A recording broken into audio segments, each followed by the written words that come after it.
Bonsoir, voici les titres de l'actualité de ce 9 mars. La Cour de justice de la République condamne Edmond Hervé mais le dispense de peine. Laurent Fabius et Georgina Dufoy sont relaxés. Les associations de victimes dénoncent un arrêt incohérent. Invité de cette édition, M. Edmond Hervé. Arrestation à Paris de 6 membres présumés de l'ETA, hauts responsables militaires de l'organisation séparatiste basque. Le médiateur de la République Bernard Stasi présente son rapport annuel. Après 25 ans d'existence, cette institution réclame des moyens supplémentaires. Cinéma, demain sur les écrans, la comédie de Gabriel Aguillon, Belle Maman, c'est pour rire sans tabou. Belle Maman et son gendre, Catherine Deneuve et Vincent Lindon seront nos invités en direct à la fin de ce journal. 15 ans après les faits, 5 ans après le début de l'action judiciaire, Laurent Fabius, Georgina Dufoy et Edmond Hervé ont écouté la décision des juges de la Cour de justice de la République. 6 députés, 6 sénateurs, 3 magistrats professionnels ont décidé de relaxer Laurent Fabius et Georgina Dufoy des accusations d'homicide involontaire et d'atteinte involontaire à l'intégrité des personnes. En revanche, M. Edmond Hervé a été condamné mais dispensé de peine. Explication sur les motivations rédigées par les juges avec Dominique Verdeillan et Rémi Poissonnier. Le visage grave, fermé, Edmond Hervé est le seul des 3 ministres à être condamné. Il est le seul aussi à souhaiter s'exprimer devant la presse. La Cour, dit-il, a manqué de courage, le courage de me relaxer totalement, le courage de me condamner réellement. Voici l'arrêt de la Cour de justice, affaire numéro 99001, la première de cette juridiction. Après une semaine de délibération, après un vote, les 15 juges ont tranché.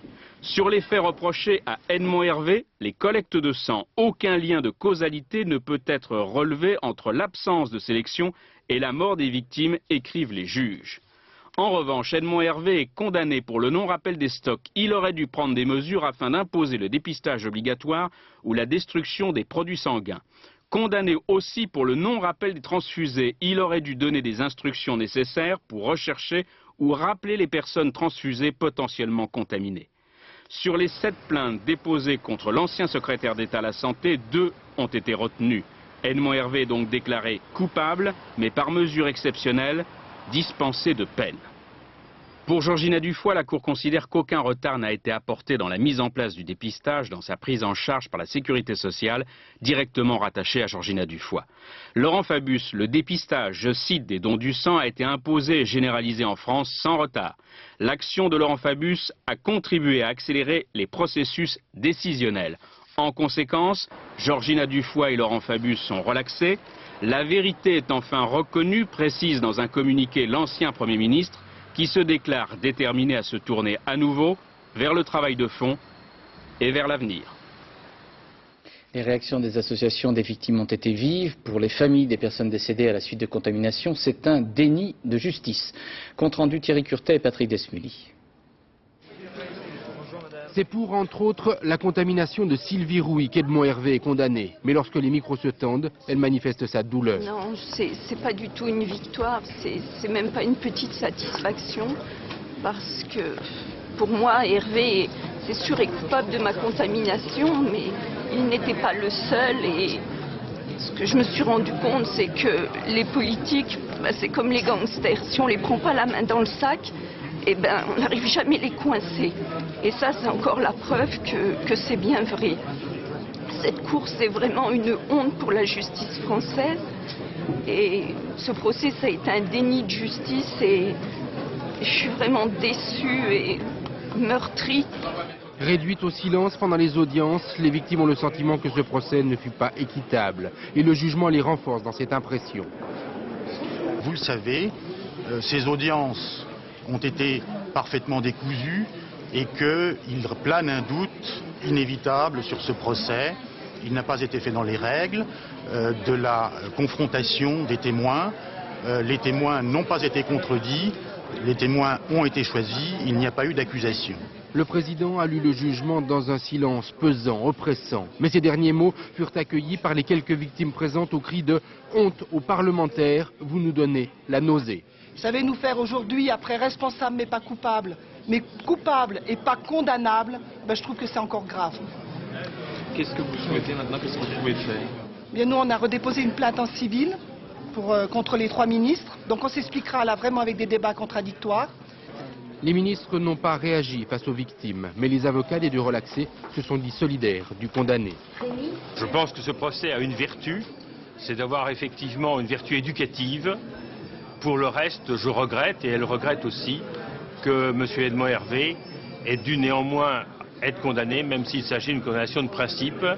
Elle est à nos yeux inacceptable. Edmond Hervé a 5 jours pour se pouvoir en cassation. Les victimes, elles, pensent déjà au 3e procès du sang contaminé à venir, celui des conseillers des ministres. Edmond Hervé, bonsoir. Bonsoir. Je vous voyais, vous regardiez la phrase de cette victime qui dit que les politiques c'est comme des gangsters, qui parlent de honte. Qu'est-ce que vous pouvez leur répondre? Je comprends la souffrance de ces personnes. Mais il ne faut pas que cette souffrance-là engendre l'injustice. Et la décision qui me concerne est une décision que je considère comme profondément injuste. Vous êtes allé plus loin, vous avez laissé entendre qu'au fond c'était une décision politique et non pas une décision de justice. Parfaitement, Qu'est-ce car que ça veut dire? cette décision a été obtenue par 8 voix contre 7. Le droit, la justice n'ont pas participé à cette décision-là. Alors je rappelle, il y a dans la Cour de justice de la République des députés, des sénateurs qui viennent de la droite et de la gauche, il y a une majorité d'élus de droite, donc vous pensez que ce sont les élus de droite qui vous ont condamné? L'arithmétique est là et c'est le sens de cette décision. Ce que je voudrais, c'est que l'on puisse aller au fond de ce qui s'est passé de cette décision. Tout d'abord, je constate que la Cour ne me fait aucun reproche concernant les hémophiles. La Cour ne me fait aucun reproche concernant le dépistage. Que me reproche-t-elle? Elle me reproche de ne pas avoir procédé au rappel des transfusés en 1985. Le rappel des transfusés a eu lieu en France à la fin de 1992 et au début de 1993. C'est Bernard Kouchner qui l'a fait. Parfaitement. Est-ce que vous pensez que, par exemple, ceux qui vous ont succédé au ministère de la Santé devraient être à leur tour mis en justice? Eh bien, la question se pose. Car si moi je suis condamné pour ne pas avoir fait le rappel des transfusés en 1985, alors que je n'avais pas les connaissances que l'on a acquises ultérieurement, la question doit aussi se poser. Mais ce n'est pas là mon problème. Mais sur ce problème précis, est-ce que vous regrettez de ne pas l'avoir fait? Mais nous avons pris une circulaire en octobre 1985 qui prévoyait précisément des enquêtes transfusionnelles. Et je voudrais dire qu'à l'époque, personne n'a parlé du rappel des transfusés. Et je voudrais dire que lorsque nous avons pris nos décisions en 1985, tout le monde a applaudi les décisions que nous avons prises. Le 16 septembre 1985, j'ai même reçu une lettre de félicitations des hémophiles. 86-87, je me souviens de Mme Barzac louant la politique anti-sida que nous avons menée en 1985. Et c'est beaucoup d'années plus tard qu'il y a eu une relecture, une reconstruction de l'histoire. Et c'est là que l'on s'aperçoit que le droit a été mis à mal et que ce procès est un procès très dur et que cette décision est une décision que je qualifierais d'absurde. Mais vous pensez que vous êtes quoi? Vous payez pour tout le monde? Vous êtes le bouc émissaire? C'est à chacun de le savoir. Vous ce soir, vous pensez quoi? En ce qui me concerne, c'est très simple. Moi, je suis très heureux que Laurent Fabius et Georgina Dufoy aient été relaxés. On a voulu tuer politiquement Laurent Fabius. On n'y est pas arrivé. Moi, je suis dans la situation où je dois continuer de me battre. Je vis une épreuve. Je suis intimement convaincu qu'en 1985, j'ai fait, dans le contexte médical et scientifique de l'époque, ce que je devais faire. Je le dis en mon âme et conscience. Mais monsieur Hervé, vous comprenez bien les victimes, parce que si effectivement les politiques ne sont pas coupables, s'il n'y a pas de coupables, alors elles n'ont plus que leurs yeux pour pleurer, elles vont compter les morts et puis elles vont dire bah, c'est la fatalité. Non, ce que je souhaite, c'est que l'on analyse exactement ce qui s'est passé en 1985. En France et dans l'ensemble des pays du monde. Et que constatons-nous? Nous constatons que ce qui s'est passé en France au cours de ces années s'est également passé dans les autres pays. Oui, sauf pour le sang qui venait des prisons, sauf pour les décisions politiques qui ont quand même relativement tardé, non? Non, précisément. Quand vous prenez par exemple la décision du dépistage en France, la France a été l'un des tout premiers pays au monde à prendre cette décision. Et en ce qui concerne le chauffage, nous sommes également extrêmement bien placés.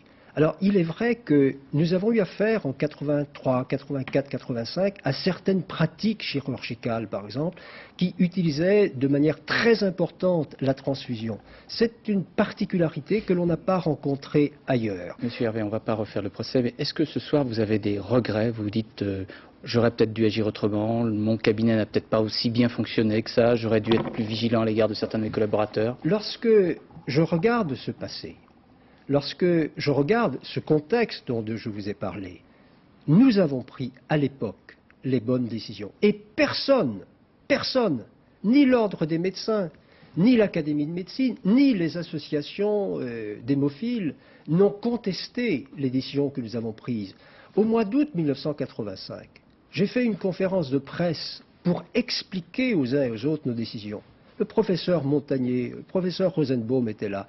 Tout le monde a soutenu les décisions que nous avons prises. Et au Parlement, que ce soit au Sénat, que ce soit à l'Assemblée nationale, personne, 84 ou en 85, n'a contesté les décisions qui étaient les nôtres. Je reprends ma question, monsieur Hervé. Dans ces cas-là, vers qui les victimes vont-elles se tourner? Est-ce que vous pensez que c'est parce que vous avez un physique plus austère que les autres, que vous êtes moins parisien que les autres, que vous étiez plus apathique, comme on dit, que vous êtes condamné? Je ne mets pas tout ceci au compte des motivations. Ce que je veux dire, c'est que concernant les victimes et concernant le drame qui est le leur, tous les jours, je vis avec ce drame. Mais il ne faut pas que la souffrance engendre une injustice. Quel est l'avenir politique que vous vous dessinez maintenant? Je crois profondément à l'idéal qui est le mien. J'ai vu comment une certaine justice, dans laquelle je ne me reconnais pas, pouvait fonctionner. La Cour de justice de la République. La Cour de justice de la République. Mais je n'oublie pas aussi que dans le cadre de cette Cour, il y a eu une instruction qui a été faite par 3 hauts magistrats de la Cour de cassation, qui appartiennent à l'élite judiciaire française. J'ai vu comment ces 3 hauts magistrats avaient procédé à partir de préjugés, à partir de sélections. Sauf que le procureur avait conclu un non-lieu, lui, au fond. Oui, mais il se trouve que c'est sur l'arrêt de renvoi que la Cour de justice a fonctionné. Mais, monsieur Hervé, vous auriez préféré être jugé par des jurés dans une cour d'assises? Lorsque je me suis présenté devant cette Cour, j'ai dit que je me soumettais, bien évidemment, à cette Cour. C'est une Cour qui a été décidée selon la Constitution, tout à fait normalement. Et en tant que justiciable, je ne récuse pas cette Cour. Mais il est évident qu'en tant que citoyen, en tant que parlementaire, je m'interroge sur cette Cour, car je pense que justice et politique ne peuvent pas faire bon ménage. On en a aujourd'hui la preuve. À aucun moment vous n'avez pensé quitter vos mandats, maire de Rennes, député? Je tiens mes mandats de la population. Lorsque j'ai été élu en 1995 et en 1997, j'étais mis en examen pour complicité d'empoisonnement. Situation difficile. Ce ne sont pas 8 personnes de droite qui remettront en cause ces mandats-là et cette confiance-là. Pardon de vous poser la question, mais qui est coupable d'après vous alors? C'est une culpabilité collective ou ce sont les médecins, par exemple? Ce que je souhaite, c'est que l'on puisse analyser les choses. Parlons de la science. La science n'évolue pas de manière unilatérale. Elle va, elle vient, elle a ses doutes, elle a ses erreurs. Le savoir qui se constitue ne se constitue pas du jour au lendemain. Et lorsque l'on fait l'histoire de cette question, on constate que jamais au monde il y a eu aussi peu de temps entre la découverte du rétrovirus et d'autre part la mise en application du dépistage. Je souhaite que l'on prenne ceci en considération, tout comme je souhaite bien évidemment que la solidarité nationale s'exprime et continue de s'exprimer au bénéfice des victimes. Merci, monsieur Hervé. Merci. Monsieur Laurent Fabius a publié un communiqué où il indique, je cite, « La décision rendue aujourd'hui reconnaît clairement que les accusations portées contre moi n'étaient pas fondées. Je ne peux cacher mon émotion que la vérité soit enfin reconnue. Je pense avec amitié à vous, monsieur Edmond Hervé. Cet arrêt ne me fait oublier aucune des personnes qui ont tant souffert dans ce drame. » Fin de citation des extraits des propos publiés par monsieur Fabius. Alors, outre la décision elle-même annoncée ce matin, c'est le fonctionnement de la Cour de justice de la République qui suscite commentaires et polémiques. L'un des membres de cette Cour, ancien magistrat devenu député, François Colcombet, fait une sorte de bilan de cette justice inédite. Commentaire Olivier Caroff avec Luc Bachofen. La robe noire du juge, François Colcombet ne regrette pas de l'avoir portée. Pour lui, la Cour de justice de la République a le mérite d'exister, même si elle s'est révélée critiquable lors du procès. Cette juridiction aurait pu être mieux faite. Il y a eu des erreurs dans la conception, mais je veux dire, c'est des fautes collectives. Par contre, les accusations de partialité des juges ne lui semblent pas fondées. Ce député socialiste, magistrat de formation, dit avoir jugé sans tenir compte de motifs politiques, tout comme ses 11 collègues parlementaires. Ils ont été élus comme jurés sur une étiquette politique, par une assemblée politique et selon des équilibrages politiques. Ils sont à cet égard politiques. Mais une fois qu'ils ont été désignés comme cela, ils sont comme des jurés ou comme des juges des tribunaux de commerce. Ils doivent faire abstraction du fait qu'ils connaissent Pierre ou Paul. Évidemment que ça ne sera pas facile de croiser M. Hervé ou M. Fabius ou Mme Georgina Dufoy, c'est évident. De toute façon, il ne faut pas croire que c'est une fonction agréable à faire. Désormais, François Colcombet espère bien redevenir un député comme les autres. À l'Assemblée nationale, aujourd'hui, les élus commentaient le jugement, mais aussi donc la nécessité de revoir les conditions d'exercice de la Cour de justice de la République. De Mme Guigou, ministre de la Justice, à M. Mattei, professeur de médecine et député de démocratie libérale, personne, à l'évidence, n'était satisfait. Reportage Jean-Baptiste Prédali, Bruno Giraudot. Dans les conversations, les apartés, comme une impression de malaise. Certains députés étaient juges jusqu'à ce matin, ils ne veulent pas s'exprimer. Mais l'arrêt de la Cour de justice de la République est évoqué dans l'hémicycle, avec une question, puis une réponse du garde des Sceaux sur une réforme éventuelle de l'institution. Je crois que nous devons nous garder de tirer des leçons qui seraient trop hâtives, de prendre des décisions qui seraient précipitées, et en tout cas le gouvernement n'a pas l'intention de le faire. Dès ce matin, la position des socialistes était fixée. On prend acte de la décision pour Laurent Fabius et Georgina Dufoy, et surtout, on soutient Edmond Hervé. C'est ce sentiment d'incompréhension qui, à mon avis, doit être exprimé, parce qu'il y a là, vis-à-vis d'Edmond Hervé, l'affirmation d'une condamnation sans l'étayer par des considérations fondées sur des faits. En dehors de ces positions tranchées, un flottement est perceptible, même chez ceux qui ont assisté côté cour au procès. Je suis de ceux qui pensent qu'à terme, il faudra aussi réformer la Cour là-dessus pour qu'il n'y ait que des juges professionnels. Voilà les 3 points de la Cour. Parce que, absolument, il ne faut pas mettre les gens dans une situation où vous pouvez être juge et partie. Et même si certains au RPR surtout estiment que la Cour de justice a fonctionné, il reste du procès comme un sentiment de gêne. C'est un échec moral, car aujourd'hui, ni les victimes, ni les politiques, ni les magistrats, ni l'opinion publique ne peut se satisfaire de cette décision qui ne retient que la responsabilité d'un ministre pour 2 contaminations, ce qui est grotesque. Dès demain, Laurent Fabius reprendra sa place à la présidence de l'Assemblée nationale. Son absence aura duré le temps du procès, 1 mois.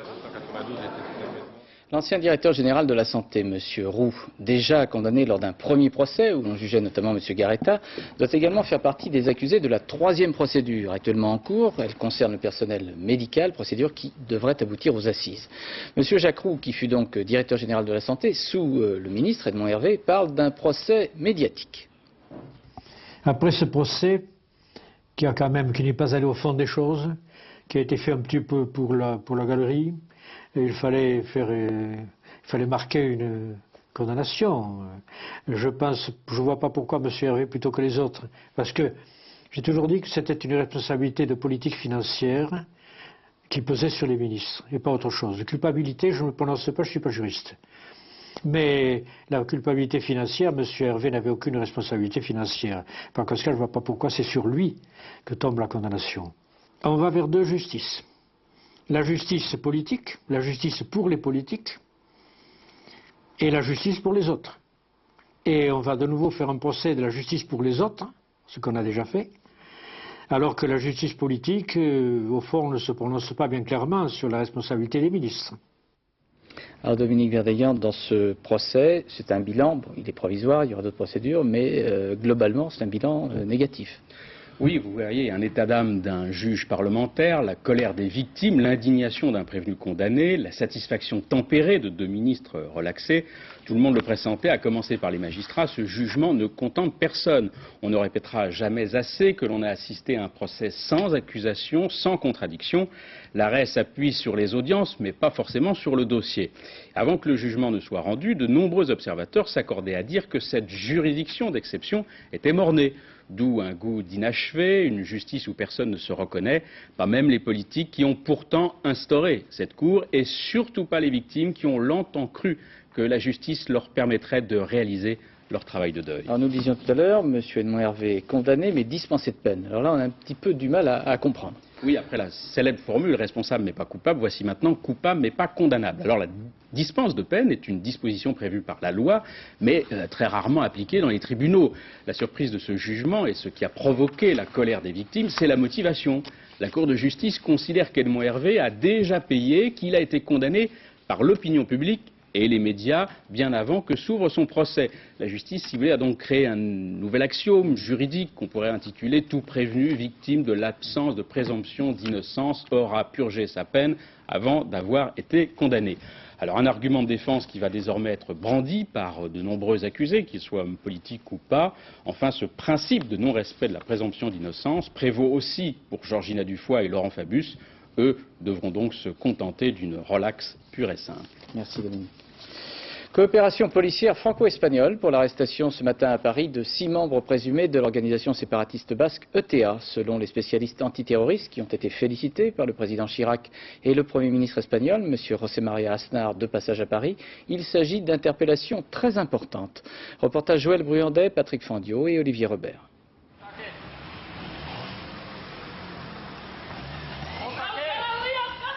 Vive le Pays basque libre. Après 5 heures de perquisition dans cet appartement du 15e arrondissement de Paris, ces 2 activistes basques sont emmenés par les policiers de l'antiterrorisme. Depuis un mois, ces 2 hommes étaient suivis discrètement par les renseignements généraux jusqu'à hier soir, minuit. Dans un bar du 11e arrondissement, ils entrent en contact avec d'autres personnes. La chance nous a un peu souri parce que rendez-vous a eu lieu entre 4 personnes, 1 plus 3, dans un bar. Et nous avions les éléments d'identification de ces personnes avec les photos. Les policiers repèrent donc un certain Kantaouri, chef présumé des commandos illégaux. Il entraînait en France des terroristes qui opéraient en Espagne. La filature s'achève ce matin dans cet hôtel parisien. 4 personnes sont arrêtées. Ce coup de filet permet aux policiers de frapper la tête de l'ETA. Kantaouri serait en effet impliqué directement dans une douzaine d'assassinats. Il aurait par ailleurs participé il y a 4 ans à la tentative d'attentat contre le roi d'Espagne.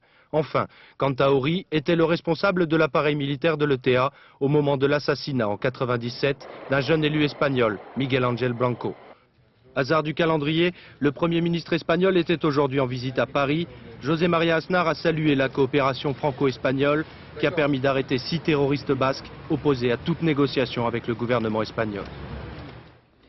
Au Kosovo, 3 négociateurs de l'armée de libération du Kosovo, UCK, font l'objet de mandats d'arrêt lancés par la police serbe. Ces 3 négociateurs ont participé aux discussions de paix de Rambouillet. La seconde conférence de paix prévue lundi prochain à Paris pourrait être retardée malgré le soutien des dirigeants de l'UCK au plan international. Commentaire Patrice Romden. Richard Holbrooke à Belgrade, une impression de déjà-vu. De fait, l'émissaire américain accomplit son énième voyage dans la capitale yougoslave où l'attend le président Milosevic. Les Yougoslaves ont adopté une position dure, pas une position de compromis. Mais ce qui se passe actuellement au Kosovo nous concerne au plus haut point. Et demain, je profiterai de mes discussions avec M. Milosevic pour lui dire à quel point les États-Unis considèrent que la situation est sérieuse. À Slobodan Milosevic, Richard Holbrooke parlera demain des accords de Rambouillet. La signature des séparatistes de l'UCK étant acquise, il convient d'obtenir celle des Serbes qui se font prier, car ils refusent toujours la présence sur leur sol d'une force internationale de paix. Les Occidentaux le savent et plus que jamais préviennent. Monsieur Milosevic, je puis vous le dire, c'est parfaitement ce qui peut lui arriver s'il ne signe pas. En termes moins diplomatiques, cela signifie que les menaces de frappes aériennes persistent, cependant que sur le terrain, l'armée serbe et l'Ušeka continuent d'en découdre. Jusqu'au bout, la guerre aura empiété sur les efforts de paix. En Irak, les bombardements américano-britanniques continuent. Aujourd'hui, ce sont plusieurs sites de défense antiaérienne irakienne qui ont été visés dans le nord du pays. Le groupe industriel japonais Sony vient d'annoncer un vaste plan de restructuration. 17 000 emplois seront supprimés. 15 usines dans le monde sur 70 seront fermées dans les 4 prochaines années. Les 3 unités de Sony en France ne sont pas pour l'instant citées. Pendant que les ministres européens de l'agriculture sont réunis à Bruxelles, les manifestations se sont multipliées aujourd'hui sur le territoire français. Plusieurs dizaines de villes ont souvent été bloquées par des barrages filtrants, provoquant parfois des heurts avec des automobilistes, notamment près de Calais. La mobilisation agricole a été très forte en Champagne-Ardenne, Marseille, Rouen, Lyon, dans l'Est, en Poitou-Charentes, entre autres. Les salariés des caisses d'épargne sont inquiets. Ils redoutent les effets de la réforme contenue dans le projet de loi dont l'examen a commencé cet après-midi à l'Assemblée nationale. Explication Jean-Paul Chapelle et Jean-Louis Boussert. Le livret A, c'est le placement chouchou des Français. Un placement auquel on est initié dès son plus jeune âge. Quand les enfants naissent, ils nous offrent un livret de caisse d'épargne. Enfin, moi, je ne sais plus combien c'est maintenant, mais moi, mon fils va avoir 20 ans. À l'époque, c'était 50 000 francs. Aujourd'hui, le client nouveau-né reçoit 75 francs. Le livret A demeure le symbole de l'épargne populaire, mais l'écureuil s'apprête à changer de peau. C'est pas vraiment une privatisation dans le sens... Ce n'est pas une privatisation, mais cela y ressemble. Les clients pourront acheter des parts du capital, chacune donnant droit à des dividendes en fonction des bénéfices. Avec son nouveau statut de coopérative, la caisse d'épargne deviendra une banque presque comme les autres. On sait qu'il y a déjà de grands groupes qui se sont, je dirais, fusionnés et même rassemblés. Et je pense qu'on va vraiment vers ce type de démarche dans le futur. Jusqu'à présent, les caisses d'épargne ont surtout accumulé des réserves et des avantages pour leurs salariés. Un 14e mois de salaire, plus quelques primes. La prime de vacances, c'est un peu une prime familiale, quoi, par rapport au nombre d'enfants, au nombre de personnes composant le foyer. C'est une prime qui est donnée qui est versée au mois de juin. Et qui peut atteindre un mois de salaire à peu près. Pour les syndicats, l'écureuil risque surtout de perdre sa vocation sociale au profit d'une logique purement financière. Ces actionnaires seront beaucoup plus motivés par le rendement de la part sociale de leur capital investi que par l'émission d'intérêt général. En vendant les caisses d'épargne, l'État va récupérer 18 milliards de francs. Cette somme alimentera un fonds spécial pour financer les retraites des Français. Avant d'examiner le projet de réforme des caisses d'épargne, le Parlement a définitivement adopté le projet de loi concernant la lutte contre le dopage et la protection de la santé des sportifs. Le médiateur de la République, M. Bernard Stasi, a rendu public son rapport annuel. Après 25 ans d'existence, le médiateur fait ses comptes. Ultime recours des particuliers en cas de contentieux avec une administration. Il reçoit près de 46 000 dossiers par an. Nous avons choisi un exemple. C'est à Cassagne, près de Saint-Gaudens, en Haute-Garonne. Un couple de retraités est en conflit avec l'administration fiscale. Le médiateur leur a permis d'obtenir gain de cause. Voyez le reportage de Christophe Larocca et Gilbert Usan. Cette maison, non loin de Saint-Gaudens, monsieur et madame Marty ont entrepris de la rénover en 1993. Ce qu'on a fait, c'est la tapisserie et puis... Ils engagent des frais pour l'installation d'une chaudière, refaire l'assainissement et même une salle de bain qui jusqu'ici faisait défaut. Les dispositions fiscales sont intéressantes, la maison est destinée à être louée. Monsieur et madame Marty déduisent donc le montant des travaux de leurs impôts, comme le permet la loi. Alors on avait fait ces réparations, puis on a dit on va louer cette maison. Et puis quand on a voulu la louer, ça s'est trouvé que j'ai été à la mairie, le maire m'a fait des papiers, il m'a envoyé des clients lui aussi, et il n'y a pas eu moyen de la louer, quoi, Parce qu'entre-temps, un voisin a construit une étable juste devant la maison. La vue et surtout l'odeur découragent les locataires. Pour le fisc, sans locataires, les Marty sont des fraudeurs. Lettre recommandée, mise en demeure, les deux retraités n'arrivent pas à faire valoir leurs arguments. Je les ai appelés par téléphone et on m'a dit que c'était pas, qu'ils ne pouvaient pas nous recevoir, que c'était les articles tant et la loi tant, et puis que bon, il n'y avait rien d'autre à faire. Et quand on refuse de nous recevoir pour aller les expliquer notre bonne foi, je ne vois pas comment on peut faire. Le contribuable se doit aussi de fournir un maximum d'éléments. Si le contribuable avait fourni au départ, il est vraisemblable que le service local aurait pu prendre la décision. Car c'est à 800 km de la Haute-Garonne que s'est réglé le dossier. Excédés, les Martys ont saisi le médiateur de la République pour faire entendre leur voix à une administration sourde sur la base d'un argument simple. Ils sont de bonne foi. Et je me réjouis de ce que, en la circonstance, comme dans la plupart des cas d'ailleurs, l'administration accepte de prendre en compte la bonne foi des administrés. Le redressement fiscal de 45 000 francs des Martys a été annulé. Et comme une bonne nouvelle ne vient jamais seule, ils ont enfin trouvé de nouveaux locataires. Élection à la présidence de l'Agence France-Presse de M. Éric July. M. July, qui est membre du Conseil d'État, fut également et notamment directeur général d'Antenne 2 de 91 à 92. Cinéma, avec demain sur les écrans, le film réalisé par Gabriel Aguillon, Belle Maman. C'est une comédie, pas très morale, plutôt loufoque, avec des actrices et des comédiens qui transmettent une vraie joie de vivre. Gabriel Aguillon a usé du talent de Daniel Thompson pour le scénario. Belle Maman, c'est Catherine Deneuve. Le gendre fou amoureux, c'est Vincent Lindon. Et pour la présentation préparée par Pascal Deschamps, Roger Motte et Christian Autin, vous allez voir, ça commence par un tête-à-tête. Eh ben, il y a un joli couple tous les deux. Ah bon? C'est très flatteur pour moi. J'aurais jamais pensé. Peut-être parce que vous êtes ma belle-mère, Léa. Peut-être. On connaissait l'histoire du marié qui tombe amoureux de la meilleure amie de sa femme. Aujourd'hui, les gendres craquent sur la belle-mère. Tabou, transgression, appelez ça comme vous voudrez. Il faut dire que Léa déborde d'appétit pour la vie et ses plaisirs. Pas le genre femme au foyer recluse et soumise. Question de génération. Et alors, on n'a pas le droit de changer de métier, on n'a pas le droit de changer d'avis, on n'a pas le droit de changer de mec. T'as rien changé, toi, hein, mon pauvre Paul. T'as la même tête, t'as même pas vieilli. T'as la même adresse. Tu vas dans les mêmes restos, faire chier avec les mêmes cons, tu vas dans les mêmes bordels avec les mêmes putes. Mais je vais te dire, pour dire une chose que je regrette pas, c'est d'avoir eu le courage de te plaquer. Le film est donc avant tout une déclaration d'amour de Gabriel Aguillon aux belles-mères d'aujourd'hui. C'est un phénomène de société aujourd'hui, une réalité de la femme dans le monde, qui est dans le monde du travail et qui est belle. Regardez-les, Elisabeth Kikou et les autres, elles sont nombreuses à être magnifiques. Et puis les actrices, les Sharon Stone, les Fanny Ardant, Catherine Deneuve, des actrices splendides qui sont tout à fait crédible dans ce genre de rôle. Écoutez Antoine, le passage de la belle-mère c'est nul. C'est vieux comme le monde, ça mène nulle part, c'est même un peu conventionnel, un peu chic. Comédie enjouée sur les traces d'un couple pas ordinaire, Belle Maman s'amuse à nous titiller du côté de la famille. Oh les vilains. C'est un peu comme si 20 ans après la boum, la maman avait divorcé et la mémé ne cachait plus son penchant pour les femmes. Oh ma chérie, elle fait ses dents cette petite. Elle sera gouine comme moi plus tard. Enfin maman. Bah, c'est scientifique, ça saute de génération comme le diabète. Pour Daniel Thompson, scénariste des deux films, le cinéma reflète toujours l'air du temps.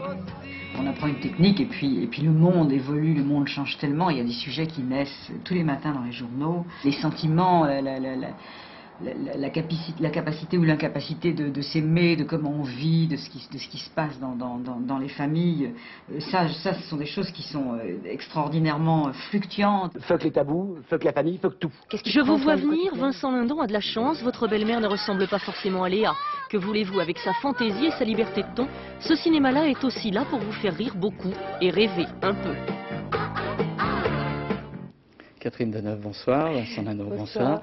Alors, mais quelle surprise, vous avez pris à contre-pied complètement. Vous avez voulu effectivement faire une rupture Ah non, j'avais très envie de faire une comédie et j'étais très contente quand j'ai rencontré Gabriel Aguillon et qu'il m'a dit qu'il voulait qu'on tourne ensemble, qu'il avait un projet. Je savais qu'il préparait une comédie, donc non, j'étais plutôt très heureuse. Non, c'est pas du tout que j'ai choisi le film pour faire un changement. Moi, il y a très longtemps que j'attendais une comédie. Mais alors, en général, pour dire du bien d'un film, on a plutôt une inclinaison pour les drames, pour les choses un peu sérieuses et tout. Et là, on est dérangé parce que, sincèrement, on rit, on s'éclate même. Et vous trouvez que c'est difficile de dire du bien d'un film où on rit, c'est ça, non? Vous savez bien, c'est plus difficile, quoi, non? Ça fait moins chic. C'est-à-dire que oui, les comédies, c'est vrai que malheureusement, en France, hein, Ouais. c'est vrai qu'on a tendance à considérer ça un petit peu comme un genre mineur. Enfin, bien que le dîner de con ait été récompensé au César. Mais c'est vrai que je crois que le rire est une chose extrêmement agréable, c'est quelque chose qui fait plaisir à tout le monde et en même temps, il y a quelque chose de fugitif. Alors que je crains malheureusement que les films qui soient dramatiques laissent des impressions plus profondes. Mais je crois qu'en tous les cas, les comédies donnent un bien-être, en tous les cas, dont on ne se rend pas vraiment compte. Vous savez, c'est comme le soleil. Il est tout le temps là, on ne se rend plus compte, ça fait du bien. Les comédies, c'est un petit peu ça, donc on a tendance, je crois, à le sous-estimer un peu, oui. Qu'est-ce que vous pensez de votre gendre, Vincent Lindon? Mon gendre Vincent Lindon, extrêmement sympathique. On s'est très bien entendu. C'est vrai? Oui. Évidemment que c'est vrai. Bien, alors...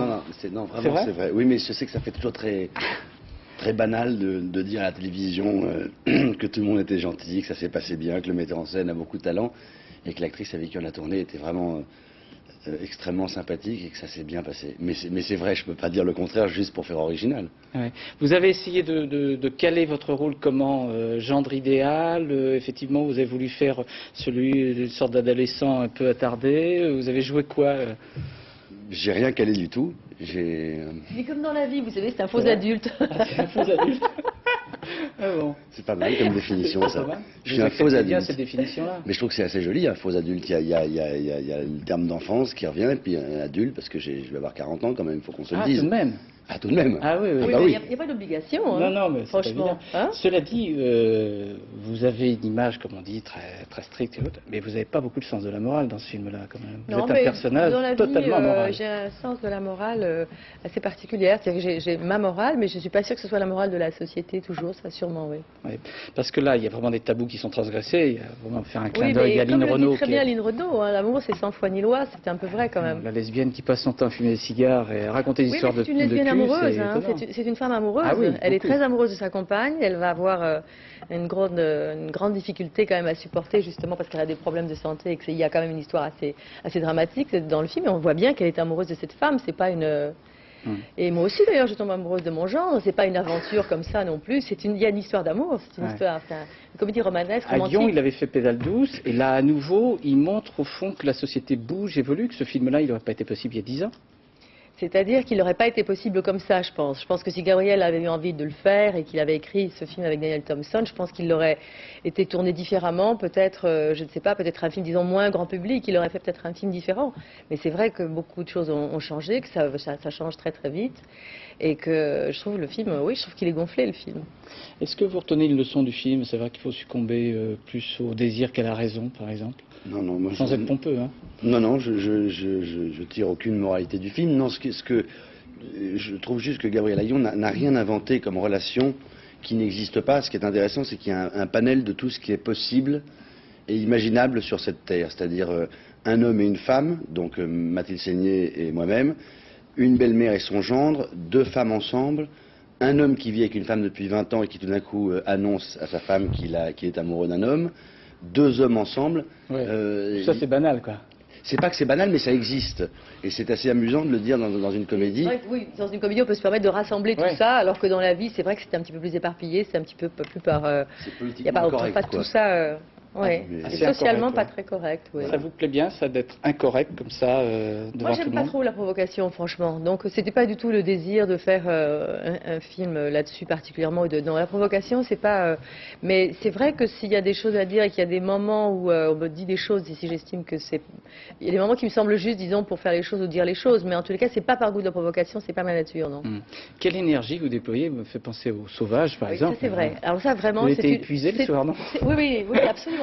Ça, c'est une chose vraiment qui tient vraiment aux comédies. On en parlait souvent avec Vincent. Ce qui me rassurait, c'est qu'il était aussi fatigué que moi. C'est vrai qu'au bout de quelques semaines, le soir, surtout quand on tournait l'été en plus, les comédies demandent une énergie incroyable. Parce qu'il faut vraiment qu'il y ait tout le temps la vitalité, quelles que soient les scènes.